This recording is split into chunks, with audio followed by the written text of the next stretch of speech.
Financial Survival Network, helping you survive and thrive in the new economy. Go to CarrieLutz.com and sign up for 30 free micro trainings on financial survival. Great news. We've got a sponsor. This show is now brought to you by Miles Franklin. And when it comes to protecting your wealth, you know there's nothing better than gold and silver. That's what I'm buying. I hope you're doing the same. And once you make the decision to buy gold and silver, there's no better place than Miles Franklin. Look, they've been in business 22 years. And the reason I'm a customer is because when you buy, they ship.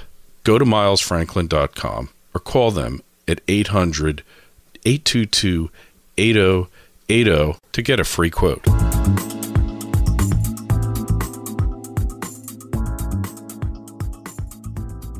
Is your dollar immoral? Is the whole monetary system just a big scheme to separate savers and producers from their hard-earned dollars and redistribute them to non-producers? Well, Ron Hera's given this a lot of thought. He's writing an article about it as we speak, and we've got him on now. Ron, welcome back to the Financial Survival Network. How you doing? Doing good. So is fiat money totally corrupt, or am I just imagining it? Well, it's important to understand that money actually comes about in a natural way. So in a more basic, or let's say primitive state of man, there aren't any governments or central banks. People live together naturally in communities. They naturally cooperate with one another, and they naturally produce the goods and provide the services that are necessary to allow the community to survive and to thrive. So in that kind of situation, money is basically rooted in the real world. It's a commodity, essentially.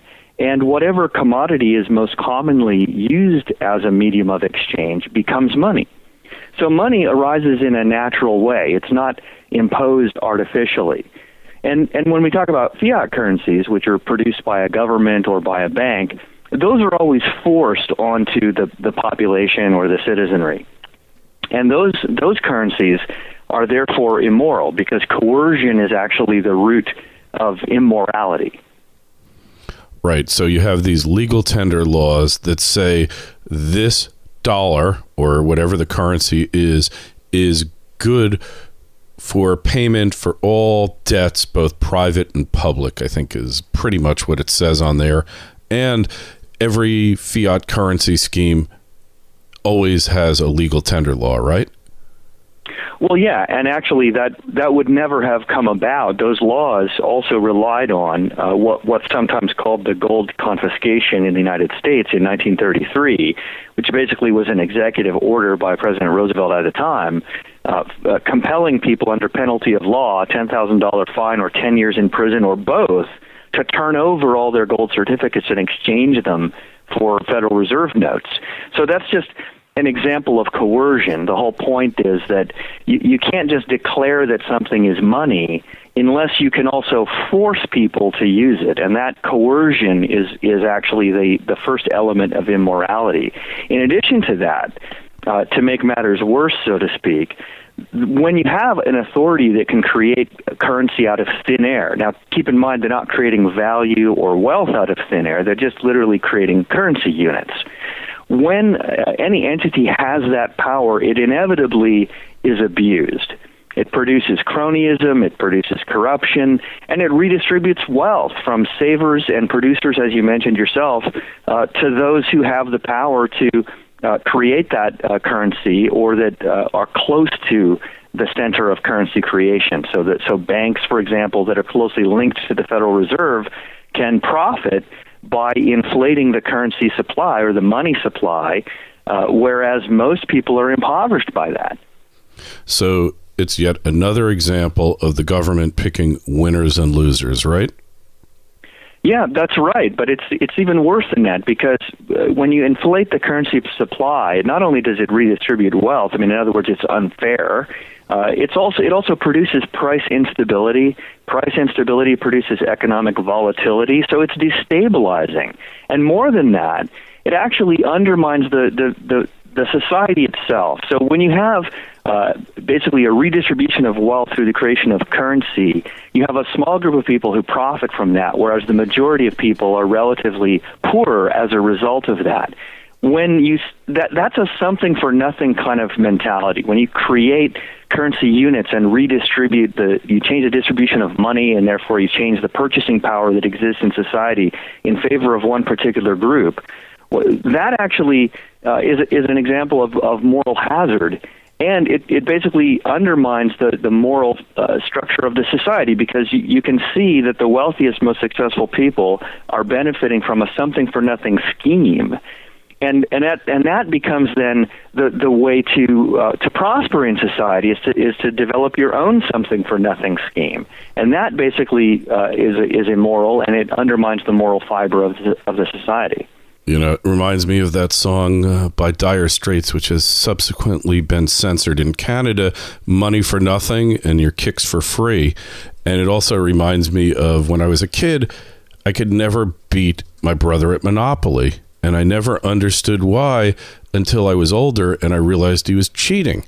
And that's what the average citizen, that's what you must feel like when you're slaving away, you're trying to create something, trying to pass something down to your kids, you're creating value, trying to create wealth, and then you see a Wall Streeter come by who's just locked in, like a John Corzine, who's locked in with the powers, with the elites, and he just prints up money like nothing, and when he blows up because of his own misconduct, because of his own incompetence, who's there? The little guys get burned, and he's never called to account for it, is he?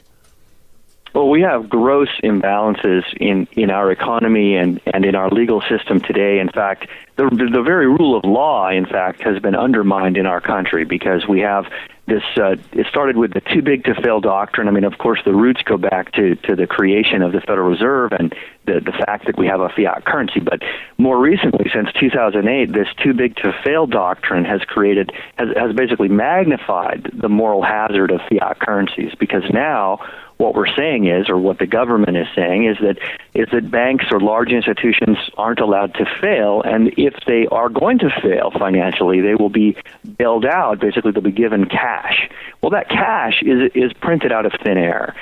Or worse, it's borrowed into existence by the government, heaping debt and interest payments on the public in order to bail out these institutions. Well, the problem with that is that now these institutions, flush with cash, never having to worry about failure, can now speculate with that money in financial markets. So the financial markets become a casino with no connection to real economic activity. Yeah, and speaking of that, I just happened to catch the movie the other night, Too Big to Fail.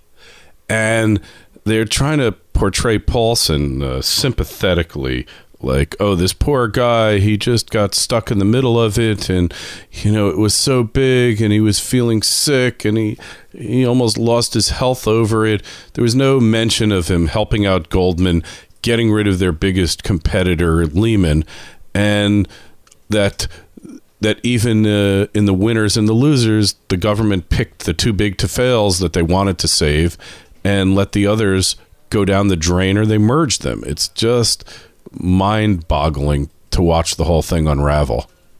Yeah, it's pure cronyism. But more than that, if you step back, the larger context of this is that, at that point when the crisis struck, there already was too much leverage, too much currency had already been created, and the regulations and laws had basically already been abused at that point. So at that point, preventing chaos and collapse was given the top priority. What's being missed by that? Well, so that was true, of course, at that point in time. But what's being missed is that fiat currencies always create instability. They always create chaos and collapse. Yeah, there's no question about that. You just have to go back to Weimar Germany, go back to the French Revolution, off with their heads. Every time you see a fiat currency scheme, and we'll call them schemes because we don't sugarcoat or PC anything on this show, but every time one of these schemes unravels, it's always you, the little guy, that gets screwed. The big guys hide. Unfortunately, in the French Revolution, they couldn't hide fast enough, and they got their heads chopped off, but that was the exceptional case. Usually it's like, let the masses fight it out for themselves. You find a bolt hole, you stay there until the chaos is over, and then you emerge on the scene and there to restore order. And I'm afraid we're going to see exactly the same thing happen now as always happens. Well, we definitely have some grotesque imbalances in the monetary system and in terms of what's the result in terms of wealth distribution. So I mentioned when the money supply is inflated, this actually changes the distribution of money over society in favor of those who are, so to speak, at the front of the line or receive money first or get bailouts or and so forth. Well, the purchasing power of that money changes as a function of how much money is created. So altering the distribution of money. So right now in the United States, we have a deflationary environment in the broad general economy. But, of course, in the financial system, it's highly inflationary because of bailouts and so forth. So this is altering the distribution of money. It's almost literally a transfer of money from Main Street to Wall Street. Well, that alteration in the distribution of money alters who has purchasing power. So the average guy forced into using a fiat currency, now finding that it's worth relatively less as prices rise, now looks from Main Street to Wall Street and says, hey, these guys have more money than ever. So there's something wrong in that situation. And so these imbalances have become quite extreme, really. And it's reflected in a couple of things, including the Gini coefficient, which is basically a measure of income dispersion over the economy, and the distribution of wealth, which is also measured by a couple of different economists. So those things are getting very distorted. And I think what we've seen in history again and again is that when you have extreme centralization and extreme centralization of power, meaning the power to create money and government authority, when it becomes extremely centralized, and when you have extreme concentration of wealth at the same time, that is politically and socially unstable, and it inevitably leads to basically disruptive change, let's say. Usually it's a revolution. Mm-hmm.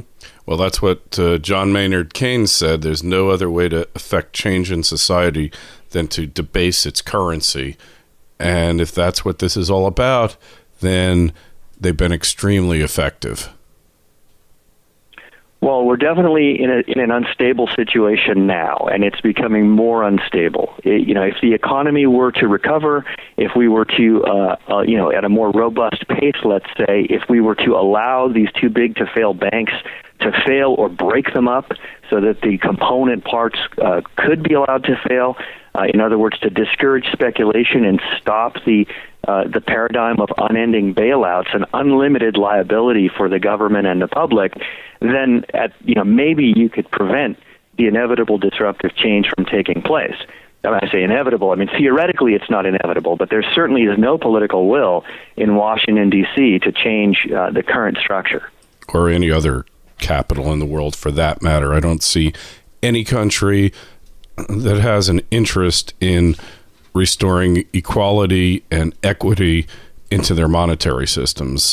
They might talk about it, but till I see it, I'm not going to believe it.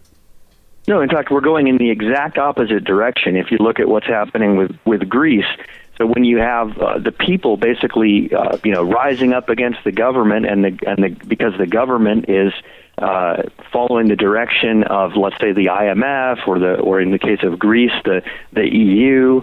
Or the ECB, the European Central Bank, so that the people are up in arms, so to speak, in the streets. Well, the answer in Greece and in Italy is just replace the democratically elected governments with appointed bankers, basically cronies of Goldman Sachs and the ECB. Yeah, that appears to be what it's about. And as somebody said, I don't remember who it is, the world is screwed up when in Europe they have a German pope and an Italian head of the central bank.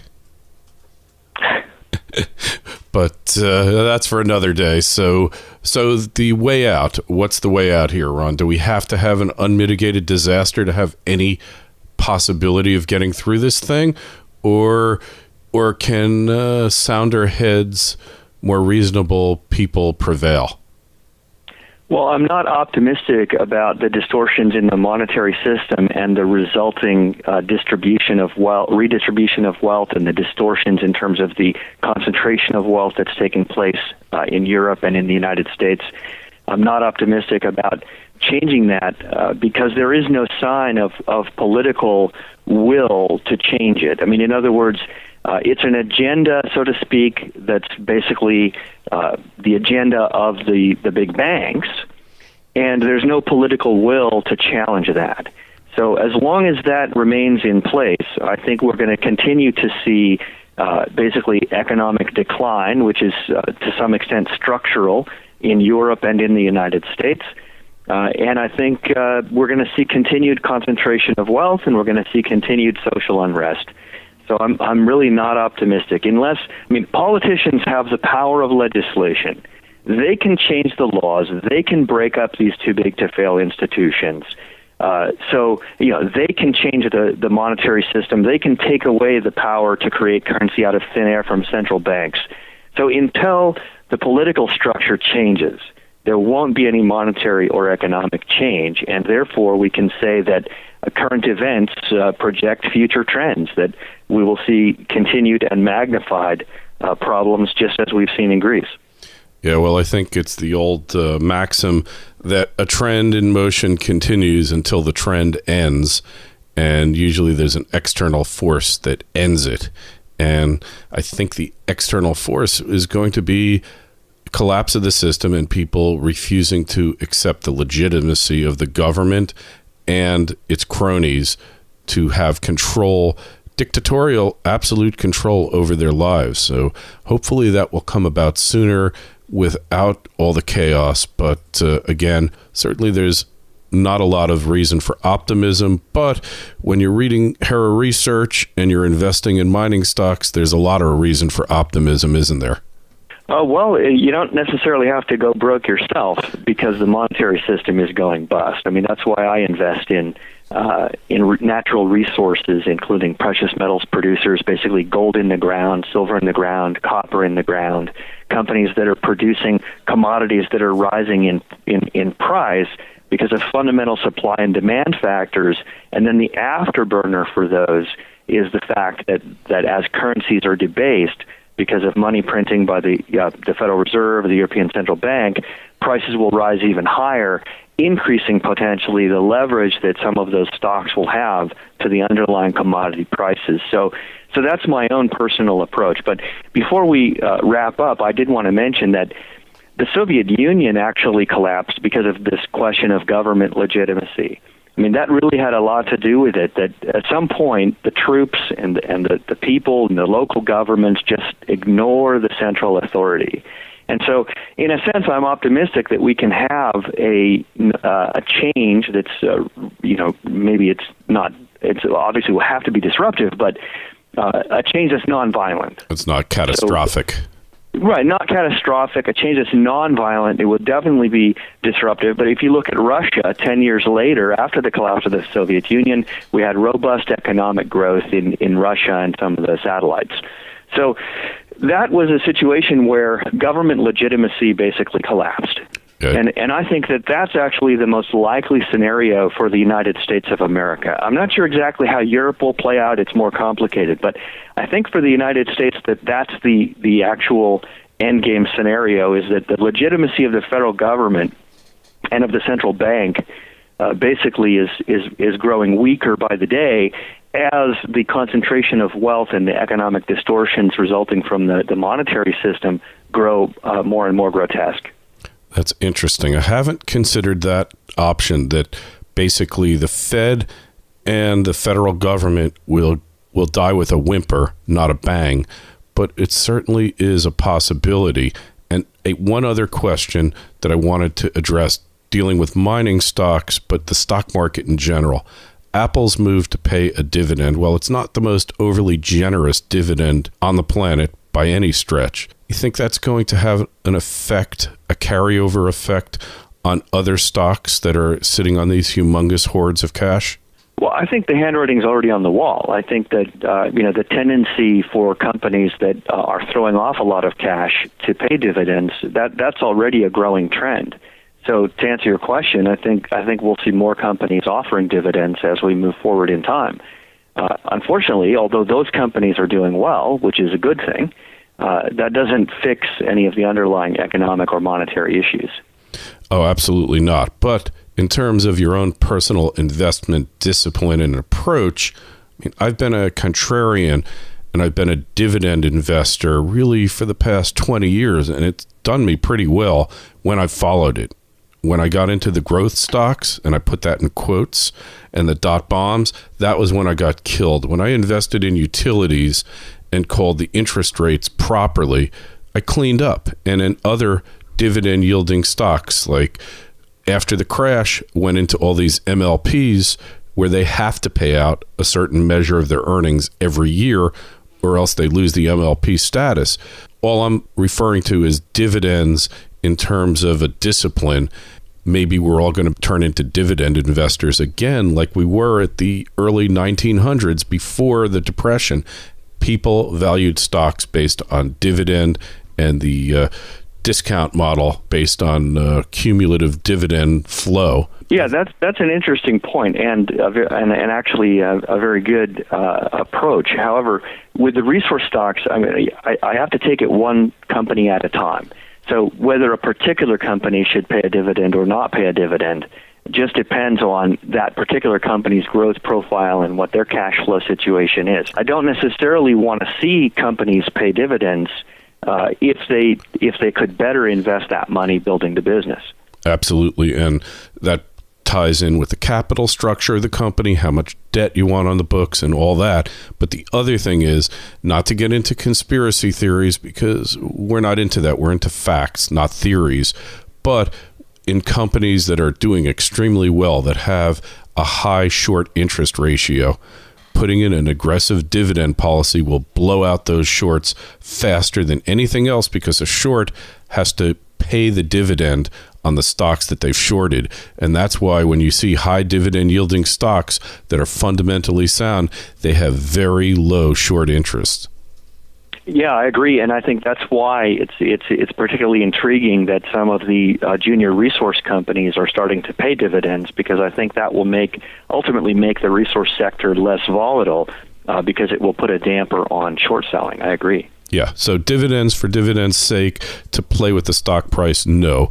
Dividend where you have excessive cash flow that can't get reinvested into the company, that can't yield, as in Apple. So you increase the dividend or you implement one, you buy back shares to adjust the capital structure, and that's going to pay off for the investors. And like you said, just because the currency is collapsing doesn't mean you have to collapse with it, right? No, in fact, that's the whole point of investing in natural resource producers, because it doesn't matter how many currency units are created, or even if the money supply were to contract, as long as you have the actual goods, the actual resources, because the world will always need resources. So whether it's oil or uranium or rare earth elements or copper, barring a global economic collapse, those things will remain in strong demand. So I don't really I see that as a hedge against inflation risk, definitely. And against chaos. And just to add to that, the fact is that we need resources as a world more now than ever. And we're going to continue to need more, because whether we feel it in the United States or not, standards of living in the developed world are increasing dramatically. And all those guys who are riding bicycles in various places in Asia want to be riding motorcycles and cars. They want refrigerators in their homes. They want dishwashers. They want the modern conveniences, which means that the demand for resources, regardless of the economic dislocations happening now, are going to increase and increase. And that's where the real wealth is going to come from, that and technology.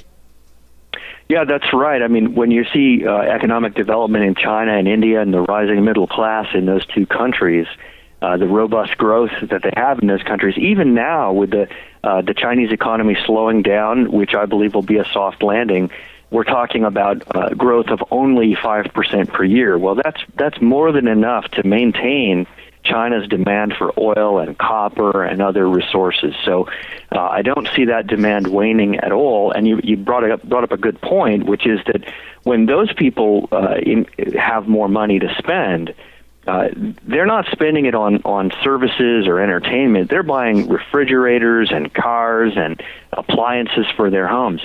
So those are things that use a lot of raw materials, a lot of copper, a lot of steel, a lot of natural resources, and they draw energy, a lot of energy. So the demand for all these commodities and natural resources is going to remain robust, in my opinion. It's only going to grow in the future, even as the West remains mired in economic decline. So as China and India continue to rise in terms of the living standards and the socioeconomic status of people there with the growing middle classes, that will maintain the demand for natural resources and energy, particularly oil, even as the West remains mired in economic stagnation because of the monetary distortions that we have in Europe and the United States and the UK and also in Japan, where you have massive debt levels that are far in excess of GDP, where you have a banking system that remains over-levered, where you have a tax base that remains weak, that is not growing. And so therefore we see nothing but further bailouts in the future, further creation of money out of thin air, currency debasement. So despite all these problems in the West, the residual demand in the West and also the demand from the emerging markets will, in my opinion, maintain the strong demand for natural resources and energy. All right, Ron, so where do we find you again? HeraResearch.com. It's HERA research.com. All right, Ron, we'll talk with you again soon. Thanks for having me on. Take care, Ron.